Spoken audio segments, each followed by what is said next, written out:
నమస్తే రమ్మగారు. నమస్తే జీ. ఏదైనా ఒక మంచి కథ చెప్తారా? చాలా తెలివైన వాడి కథ ఒకటి చెప్దాం. హుహు. ఇవాళ రేపు తెలివైన వాళ్ళంటే ఎవరు చేయ జనరల్గా అసలు నీ ఐడియా? నా ఐడియా ఏంటంటే ఎవరితోనూ ఇష్యూ లేకుండా తన పని తను కామ్‌గా చేసుకుంటూ పోతూ గొడవలు, గోలలు ఇలాంటివి లేకుండా అదే తన లైఫ్ ఒక సెటిల్‌మెంట్ ఉండేలాగా అని నేను అనుకుంటానండి. పాలిష్డ్గా చెప్తున్నా. నాకు తెలిసిన లాంగ్వేజ్ అదే తెలివి. రమ్మగారు. తెలివిగా. తెలివి. నువ్వు తెలివిగా చెప్తున్నావు. తెలివి అంటే ఎంతటి వాడినైనా బోల్తా కొట్టించేయటం తెలివి. అదా తెలివంటే? అదే మరి తెలివి అంటే. అది తెలివంటే లేకపోతే మార్కులు రావడం, నా జీవితాన్ని నేను జీవిస్తా అంటాం తెలివి ఏమిటి? అదే అది అందరూ చేస్తారు. అది అది మంచి తెలివే రమ్మగారు. మంచే చెడా అడిగానా నేను అడగలేదు. అది కాదు కదా రమ్మగారు. తెలివి అంటే ఏమిటి? ఎవరినైనా సరే పట్టి కొట్టించేయటం, బోల్తా కొట్టించేయటం. అది అదే నేను accept తెలివి. చేయలేదు. చెప్పండి. తెలివితేటలంటే మామూలుగా మన జనరల్ తెలివితేటలు చేయ మంచి మార్కులు, ఎన్ని మార్కులు వచ్చినాయి వాడి భలే జీకే. ఏ విషయం మాట్లాడినా వాడు మాట్లాడేస్తాడు, అదొక తెలివి. ఏ పరీక్షలో అయినా వాడికి మార్కులు వచ్చేస్తాయి, వాడి ర్యాంక్ వచ్చేస్తుంటుంది, అది ఇంకో తెలివి. ఏ పని చెప్పినా చేసేస్తాడు, అది ఇంకో తెలివి. ఎక్కడికి వెళ్ళినా నెగ్గుకు నెగ్గుకొస్తాడు, అది ఇంకో తెలివి. ఎన్ని ఉన్నాయి చూడు తెలుగు. అదే కదా. ఇన్ని తెలుగులతో పాటు అష్ట తెలుగులు అంటాం మనం. 8 రకాల తెలుగులు. అవునా? 8 రకాల అష్ట తెలుగులు అంటాం. 8 రకాల తెలుగుల్లో ఆఖరిది అన్నిటికంటే చాలా అద్భుతమైనది ఏంటంటే ఎవరినైనా పల్టి కొట్టించడం. ఎవరికైనా వాళ్ళు బుట్ల పెట్టేస్తారు. వీళ్ళు ఎవరినైనా బుట్ల పెడతారు. కొంతమంది ఉంటారు చూడట్లా, అట్లా అతి తెలివి కలిగిన వాడు. దాన్ని తెలివి కాదు, అతి తెలివి. అతి తెలివి వాడు ఒకటి కథ చెప్తాం. ఓ ఊళ్ళో ఒక కుర్రాడు ఉండేవాడు. వాడు భలే చురుకు. చుట్టుపక్కల ఊళ్ళల్లో వాడికి మంచి పేరు ఉండేది. వాడు చురుకు, వాడు అబ్బో, వాడు కత్తి, వాడు ఇంకోటి ఏదో, ఇలాంటివి బాగా చెప్పుకునేవాళ్ళు. అయితే వీడు ఒకనాడు ఒక మిఠాయి అంగడి వాకిట్లో నుంచున్నాడు. వాడు భలే తెలివి, భలే తెలివిగా ఉండేవాడు. అయితే ఓసారి ఏమైందంటే ఒక మిఠాయి దుకాణం ఎదురుకుండా నుంచున్నాడు. మిఠాయి తిందామని ఉంది, డబ్బులు లేవు, ఉన్నా ఇచ్చే ఉద్దేశం లేదు. ఓకే, సరే అక్కడి నుంచి మిఠాయి దుకాణం ఆయనతో కాసేపు మాట్లాడి ఆయన ఇంప్రెస్ చేశాడు. ఓ మిఠాయి బుట్ట అరువు తీసుకున్నాడు.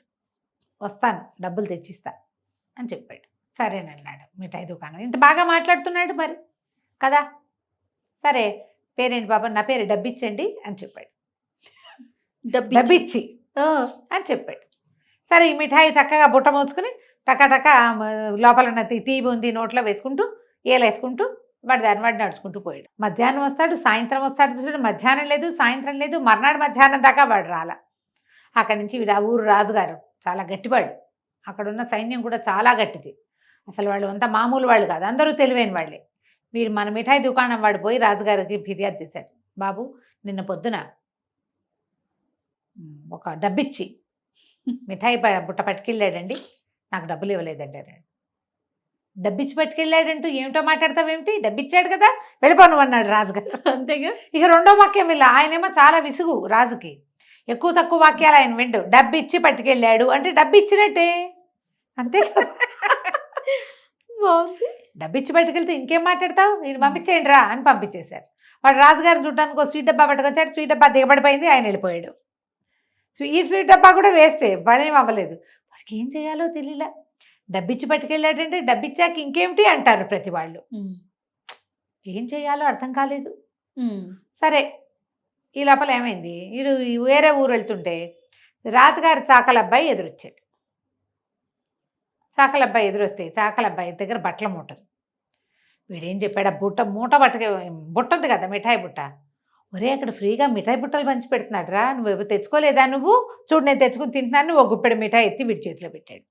చాకలబ్బాయి కుర్రవాడు అది నోట్లో వేసుకుని, ఎంత బాగుందో నేతి మిఠాయి, ఏమిటి ఇదే పంచి పెడుతున్నారా బాబు అన్నాడు. ఇదే పంచి పెడుతున్నారు, నేను నీ మూటకి నేను కాపలా ఉంటా, నీ బట్టల మూటకి, నువ్వు వెళ్ళు, మిఠాయి బుట్ట ఇస్తారు తెచ్చుకో అంటే అని నా పేరు నిన్న మధ్యాహ్నం అని చెప్పాడు.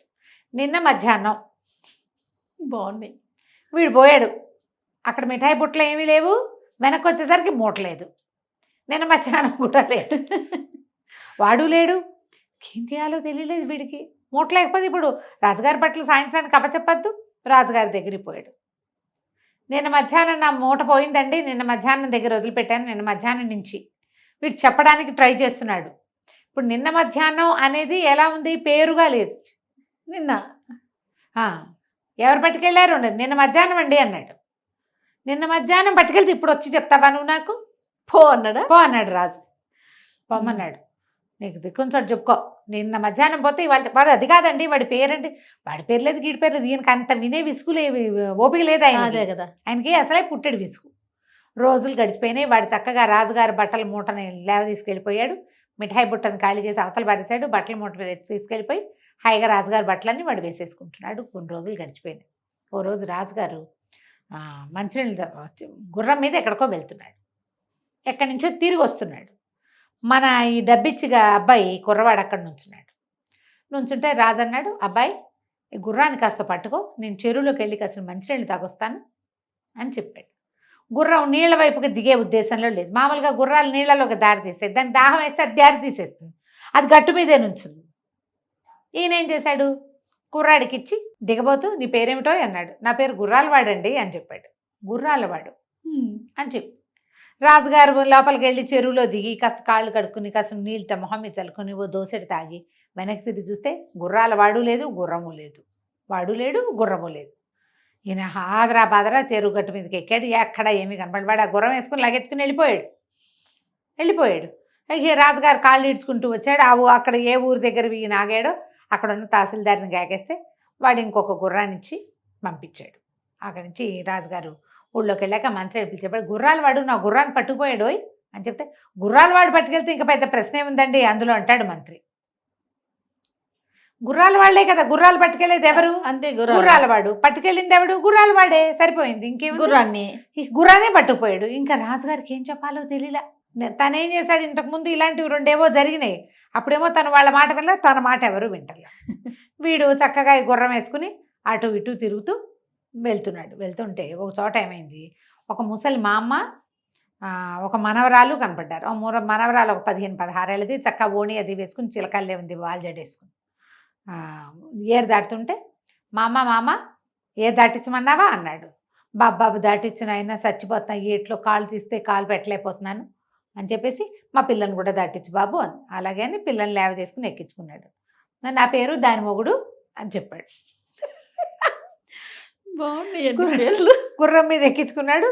గుర్రం దాటాక ఏరు దాటాక ముసలిమామ ఇంకా ఏటు కట్టుకుని కూర్చుంది, వస్తాడు అనుకుంటుంది. మన 2 అడుగులు వేసింది నీళ్ళల్లోకి, మన వల్ల కాదనుకున్నారు. కుర్రాడు కనిపించాడు, పిల్లని ఎక్కించింది. ముందు పిల్లని దింపాలి, అందుకని పిల్లని ఎక్కించింది. వీడు పిల్లని వేసుకుని లాగే వెళ్ళిపోయాడు. ఇక దాన్ని తీసుకుపోయి పెళ్లి చేసేసుకున్నాడు వాడు. ఈ ముసలిమామ ఓ పూటంతా చూసింది, గుర్రం లేదు, మనవరాలు లేదు.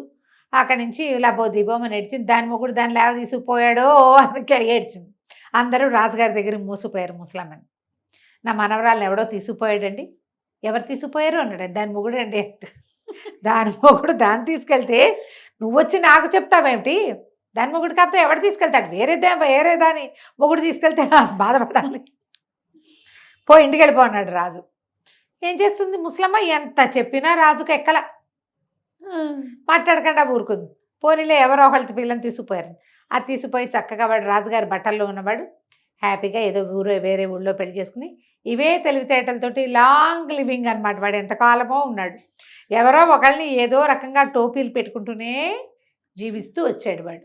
కథ కంచికి మనం ఇంటికి. బాగుంది, మంచి సరదా కథ. ఈ తెలివితేటలు ఎంతమంది చూపిస్తున్నారు జయ ఇప్పటికీ. అవును, ఇలాంటి పిచ్చి సరదా మాటలు కాకుండా నువ్వు 1000 ఇస్తే మేము నీకు 2000 ఇస్తాం, కరెక్ట్ మీరు ఇదంతా కడితే నిన్ను నమ్మిస్తారు, నీతో మాట్లాడతారు, బాగా పెద్ద ఆఫీసు ఎస్టాబ్లిష్మెంట్ పెడతారు. మనం ఏం చేస్తాం, మనం నమ్మి మనలాంటి 5-6 మనమే చేరుస్తాం. పైగా ఇది ఒక చైన్ సిస్టమ్. నేను నీకు చెప్తా, నువ్వు ఇంకో ముగ్గురికి చెప్పు, ఆ ముగ్గురు ఇంకో ముగ్గురికి చెప్పాలని మొత్తం కలిపి మనమే ఇక్కడ ఒక 19-20 మందిని రెడీ చేస్తాం. మన డబ్బే వాడెవడికో ఉచితార్థం వచ్చేది 10,000 అయినా చాలు కదా, అంతేగా, పట్టుకెళ్ళిపోతారు. ఇలాగే కదా మనం మాటలకేగా పడిపోతాం. మనం అలా చూడు, అడ్వర్టైజ్మెంట్స్ చూస్తాం. అద్భుతమైన నూనె, అద్భుతమైన కూర, అద్భుతమైన వంట, అద్భుతమైన వస్తువులు, దానిలా పనిచేసేది అదే తప్పిస్తే ఇంకేదీ లేదని కార్ల దగ్గర నుంచి బ్లేడ్ల దాకా చూపిస్తారు మనకి.